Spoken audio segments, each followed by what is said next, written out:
Hi guys, how's it going? Welcome to My Virgin Kitchen on the Jamie Oliver YouTube channel. Today, we're showing how to make these wicked pulled pork burritos with funky homemade coleslaw, barbecue sauce, and a wicked rice thing. Here's the video, hope you enjoy it. There's a place in your house where it's cool to chill, get some me time, or even cook a meal. It's your kitchen mofo, ain't no time to slack, so just grab yourself a penny and let's work that ass. If you're scared of this place, ain't no need to bother, just lay down your weapons and pick up another. Barbecue pulled pork burritos with a funky coleslaw and rice. It's going to be full of flavours. First step we're going to do, actually, I've got a massive pulled pork shoulder thing right there. Well, it's not pulled yet, that's what we're going to do to it. It's a pork shoulder, you know, the shoulder of a pork thing right there. And I've got a selection of rub ingredients. So if you hit pause now and write them all down, that is exactly what I've got, my friends. Alright, so I've got my rub ingredients in a bowl like that. I've just poured it all in together. I'm just going to get a wooden spoon and work it all in like so to form our funky master rub. And then we're going to do some dry rub. That's kinky. Okay, so once you've got your rub ingredients all ready like that, look, it's all got like a master colour, sort of like a deepy kind of brown. Just sprinkle it all on there. Make sure your hands are clean, by the way. I really like this, can get your hands right in there. And you know what? I'm so confident about this recipe. Turn it over, get it in all nooks and crannies. I'm so confident about this recipe that I think that I could convert vegetarians into meat eaters. Yeah, that's confidence.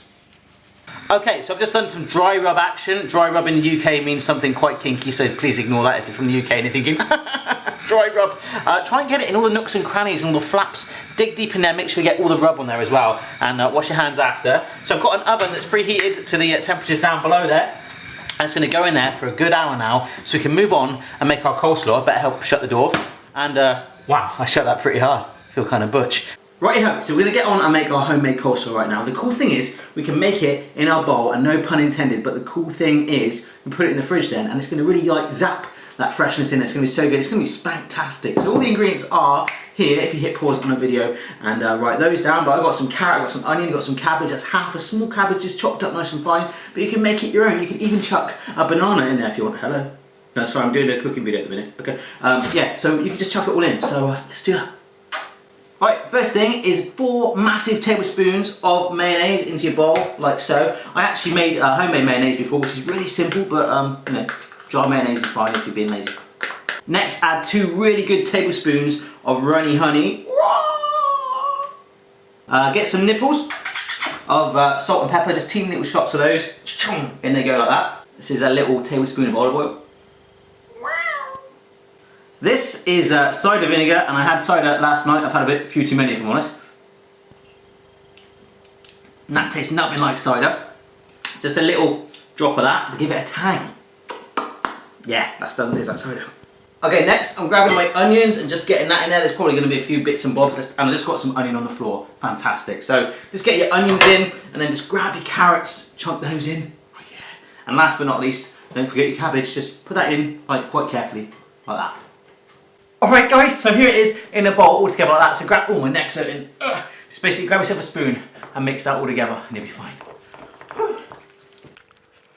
Okay then guys, so I've mixed together my coleslaw and I'm really happy with it. What I want you to imagine is the consistency of the coleslaw is that you don't want it to be drenched in mayonnaise so that it's sort of like the vegetables are swimming, like doing breaststroke or Francroix, oh my god, like Francroix. And you also don't want it to be like, oh my god, where's the mayonnaise? You want sort of like that fine balance, yeah? It's kind of like if you jumped into a plunge pool of melted chocolate and you've got out and before you dry yourself, you know, there's going to be a bit of chocolate sticking to you, but then a lot of it would have drained off.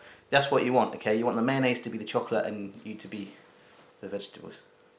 Righty-ho, so once your hour is up, your first hour of that pork, give it a smell, flare your nostrils if you want, like that, just for added, you know, inhalation.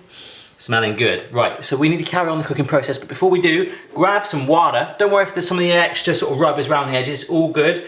Pour around about 100 mils of water in there, like so.